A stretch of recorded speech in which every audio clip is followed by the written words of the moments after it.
Nasa delikadong posisyon sa ngayon si Terry Rozier ng Miami Heat mga idol, kung saan siya ay pinaiimbestigahan ng federal prosecutor para sa isang potentially cooperating and an illegal sports betting scheme noong 2023. Marami sa ngayon mga idol ang nababahala, parang mababandaw itong si Terry Rozier kung sakaling ito'y mapapatunayan. Ayon sa detalye mga idol, tumayaraw ng malaki kay Terry Rozier ang partner ni John T. Porter mga idol sa pagtataya. Nangyari po ito nung si Rozier ay nasa Charlotte Hornets pa.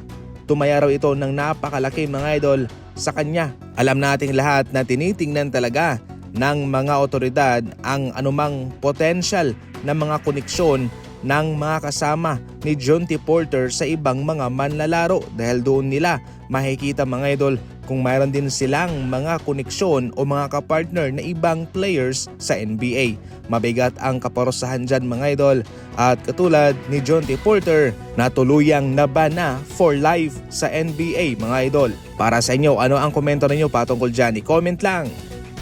Ganito ang reaksyon ni Stephen Curry mga idol nang isub out siya ni Coach Steve Kerr na mayroon pang natitirang 8 minuto sa fourth quarter sa kanilang laban kontra OKC Thunder, kung saan tie ang kanilang score. Yan mga idol ang naging reaksyon niya.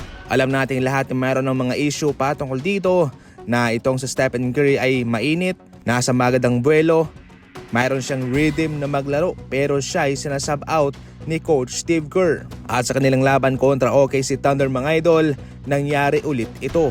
Nais talagang maglaro ng mahabang minuto na Stephen Curry mga idol para matulungan niya ang kanyang mga kasama, especially ang kanyang kupunan na kinakailangan naman talaga sa ngayon ng maraming panalo upang sila'y makapasok at least sa playoff bracket man lang. Ibinalik lamang ni Coach Steve Kerr sa Stephen Curry na mayroong 4 na minutong natitira sa fourth quarter. Napaka-risky ng kanyang ginawa mga idol.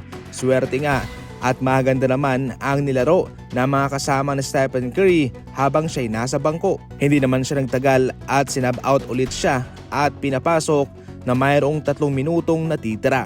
Ang mga gantong galaw ng isang coach ay pwedeng makasira sa mainit na laro ng isang player, especially kay Stephen Curry mga idol. Marami na nga rin ang nagre-reklamo patungkol dito sa mga ginagawa ni Coach Steve Kerr kay Stephen Curry.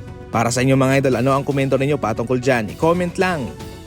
Magpapahinga muna ang Phoenix Suns kay Jimmy Butler. Sa ngayon mga idol, mayroong nagaganap na diskusyon sa pagitan ng Phoenix Suns at ng Atlanta Hawks. Ayon pa kay Brett Siegel ng NBA, tinatarget sa ngayon ng Phoenix Suns itong si Bogdan Bogdanovic, isang veteranong shooter mga idol.